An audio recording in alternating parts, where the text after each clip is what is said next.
On Sportsmanlike on the ESPN app, the Sirius XM Channel 80. And if you missed it, you can catch up all 4 hours of the show on the Unsportsmanlike podcast, available daily wherever you get your podcasts. So Donovan Mitchell and Tyrese Haliburton are some of the best players in the NBA, as we know, Myron. Donovan Mitchell was on the Cavs team that won a lot of games this year, had a disappointing exit in the second round of the Eastern Conference playoffs.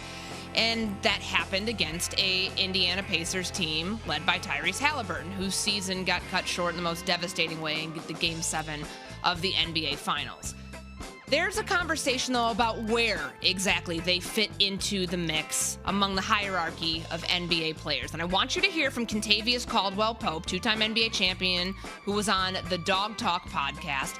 He had this to say just about how seriously he views these two players in the superstar category. Do you categorize Haliburton as a superstar? No, that's what we're going off of. And even I wouldn't even build a team around Donovan Mitchell either. Why wouldn't you build one around Donovan? He's a superstar, but to superstars can win the games. Can you do that consistently every night? Go out there and try to win me a game. I mean, can he average 25, 8 and 8? Yes. Well, I don't know about 8 and 8, but I would say LeBron did his whole career. But I'm saying Donovan Mitchell we talking about superstars though. We talking about getting teams involved, getting players involved, going out and when my team need me to win, I'm gonna go get this win. I can't do that with Donovan Mitchell, and I'm 50-50 with Haliburton because Haliburton can average 25, 8 and 8. I see it. He's just not. For me, it's not. It's not. He's clutch now, but consistently throughout the game, I need you to be consistent with shooting the ball, your playmaking, all that. I don't think he's getting there. But it's still inconsistent. That was Kentavious Caldwell-Pope on the Dog Talk podcast talking about Tyrese Haliburton of the Indiana Pacers, Donovan Mitchell of the Cleveland Cavaliers, whether they're truly in superstar territory. He made some valid points. I mean, I think especially when it came to Haliburton there at the end, saying, can you consistently do it? Because, if it wasn't game 1 of the NBA Finals where he and the team make a thunderous comeback on the Thunder's home floor to steal that game and then steal game 2, they're games where he disappeared. You can't have disappearing acts and be a superstar, Myron. Yeah, I mean, I think it's a great conversation. I blame us. We have crowned far too many people as superstars in this sport. Anytime someone gets hot, anytime someone wins a title, we go, that's a superstar. I legitimately think there are only 3 superstars in the NBA, Steph, LeBron, and KD. For me, it's longevity, consistency. It's what they've done over the course of their careers. And then it's the spotlight as well. How many people know Tyrese Haliburton and Donovan Mitchell? Yeah, it was a big run in the playoffs, but that's not superstar to me. That's a good player. So I think the real conversation is what tier is sort of Donovan Mitchell and Tyrese Haliburton in, and I think I agree. Are those really good players? Yes. But if you were starting a team, Courtney, I don't think they're in your top 15 players that you would pick in the NBA if the goal is to win a championship. But didn't Cleveland effectively do that? Didn't they build around Donovan Mitchell? That's the entire reason that he's there, because they needed somebody in the backcourt to elevate everybody around him. And we have seen that, where he's had to put that Superman cape on almost to a fault. And yes, he sometimes takes on too much of that, but I just don't. Cleveland doesn't see the logic there. They did go out and build around Donovan Mitchell. They brought in all of these pieces. Heck, even in free agency, and I know it's been a little quiet for them, the trade for Lonzo Ball and sending Okoro to the Chicago Bulls, that's still with Donovan Mitchell in mind and making sure that their best player is going to be playing at his best so then everybody else can play at their best. I don't buy that Donovan Mitchell wasn't the player that you built around when we've already seen Cleveland go out and do that.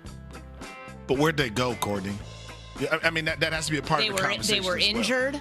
I honestly think that they got a little too big for their britches in that second round after they were untested completely against Miami. I think it was an inexperienced team that got embarrassed and got their butts kicked. I don't think it's a talent issue in Cleveland. I think it was just a matter of just lackadaisical play and frankly a want to, which I know it's not an excuse, but that's how I see it.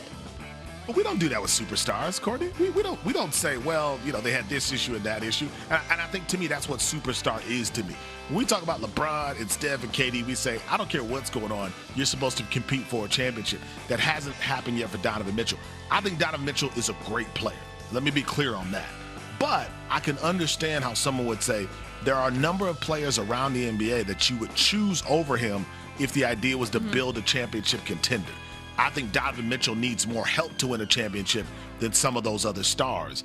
Good player, very good player, definitely not a superstar at this stage in his career. This speaks to a bigger conversation in sports, and it's why I wanted to have this topic on the rundown today, because we do this all the time in it fits in with our firework conversation. Like, we do this too often.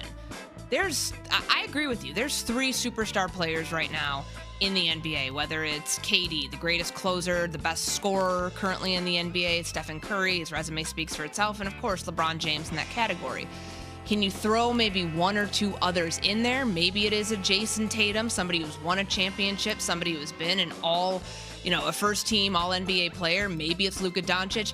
You got to draw the line somewhere, because there is a true difference between, superstar falls into that category of elite, which the one thing I took, one of my biggest things I took from being on Around the Horn for 3 years, elite was one of our banned words. So if you said it, if you fit it into a conversation, you were losing points.